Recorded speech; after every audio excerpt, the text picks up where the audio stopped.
Hello everyone, this is the second video of the Fiscal Policy series, which is Unit 2.4 of the IB Macroeconomic Syllabus.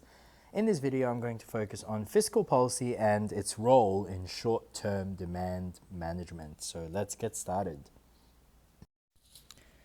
So, changes in fiscal policy can influence the level of aggregate demand in the economy. We know from the past that aggregate demand is equal to C plus I plus G plus net exports, or plus X minus M. When the government adopts an expansionary fiscal policy, this is a situation where there's an increase in government spending and a cut or a drop in taxes. This will increase aggregate demand because government spending, G, is a direct component of aggregate demand. The opposite of an expansionary fiscal policy is a contractionary fiscal policy, where the government cuts government spending and raises taxes. Since government spending is cut and taxes are raised, which will decrease consumption spending as well, this will cause a decrease in aggregate demand. So an expansionary fiscal policy expands or increases aggregate demand. A contractionary fiscal policy contracts or decreases aggregate demand. So if the economy is in a situation where there's a deflationary or a recessionary gap, this is a situation when actual output is less than potential output. The economy is not operating at its potential. However, when there is an inflationary gap, this is the opposite of a deflationary gap, your actual output exceeds your potential. It's very important to understand these two concepts because later on when we draw the diagrams, you'll understand why I explained the difference. So, when the government adopts an expansionary fiscal policy, again, as I said, an expansionary fiscal policy will increase government spending and or cut taxes, which will increase aggregate demand. Expansionary fiscal policies help close a recessionary or a deflationary gap by increasing aggregate demand. Governments adopt expansionary fiscal policy to lower unemployment and to boost economic growth. But this may cause inflation if the economy is close to or at full employment. Using fiscal policy to increase aggregate demand is only advocated by Keynesian or demand-side economists. Okay, remember, it's only demand-side or Keynesian economists that advocate the use of fiscal policy to affect aggregate demand. The effectiveness of an expansionary fiscal policy will be affected by the value of the Keynesian multiplier. Remember, we did this in an earlier video. The Keynesian multiplier is calculated by 1 divided by 1 minus the MPC, or 1 divided by the MPS plus MPT plus MPM. This is in a previous video in a previous playlist. So these are all the things related to an expansionary fiscal policy. And here is a diagram showing an expansionary fiscal policy. You have the average price level on the y-axis and real GDP on the x-axis. If aggregate demand is increased from AD1 to AD2 using an expansionary fiscal policy, you can see that here there is lots of spare capacity because the economy is very far away. Y1 is very far from YFE, full employment level of output. Lots of spare capacity. Okay, so when you have a recessionary gap that big, you can increase aggregate demand without having much of a rise in the price level. However, from AD2 to AD3, there is less spare capacity. You're getting closer to full employment. So you can see if the government tries to increase aggregate demand from AD2 to AD3, there will be a very small increase in output because the economy is not that far from its potential. It's not that far from its full employment output.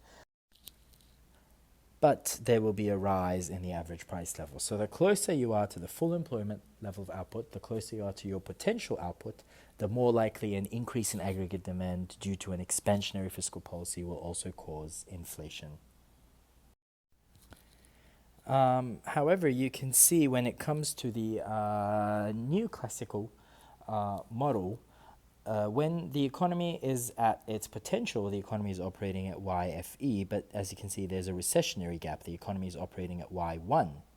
In this situation, an increase in aggregate demand from AD1 to AD2 due to an expansionary fiscal policy might bring the economy closer to full employment, but will also cause inflation, as you can see here. The two models will have different. So Keynesians argue that an expansionary fiscal policy will not cause inflation if there's lots of spare capacity.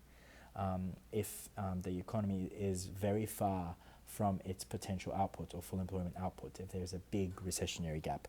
But neoclassicals disagree that any increase in aggregate demand will also cause some form of inflation. Now, what about contractionary fiscal policy? This is a situation where the government tries to cut government spending and or raise taxes. Contractionary fiscal policy is aimed to help close an inflationary gap.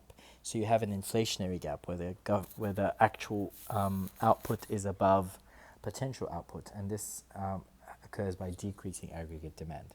So to lower the rate of inflation, this is essentially the main goal of a contractionary fiscal policy. However, this can negatively affect unemployment and slow down economic growth. So here you've got the Keynesian aggregate supply curve again.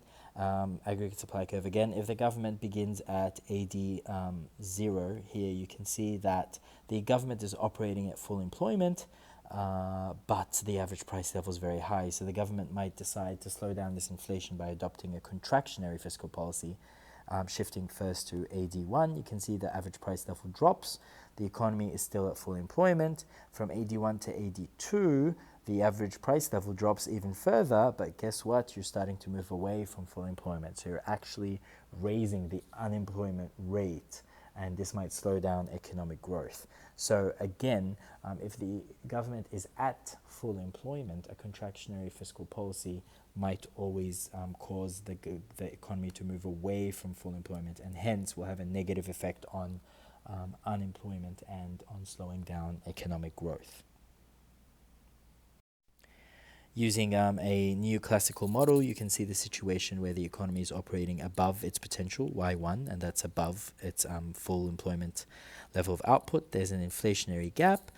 Decreasing aggregate demand from AD1 to AD2 will bring the economy back to full employment, lower the average price level as well. So, important things you need to remember. Classical economists believe that the private sector is more efficient in spending money than the government. So, they believe that demand-side policies will always cause a decline in economic welfare. Monetarists, they believe that aggregate supply is perfectly inelastic in the long run, and so any attempt to increase aggregate demand will simply be inflationary. So, classical and monetarist economists in general are bigger advocates of the private sector, and they believe that the private sector is much better at spending money than the government, and any increase in aggregate demand by the government will simply be inflationary. So it's the Keynesian economists, these are called the demand side economists, that are big advocates of using fiscal policy to manage aggregate demand in the short term. Thank you very much, ladies and gentlemen.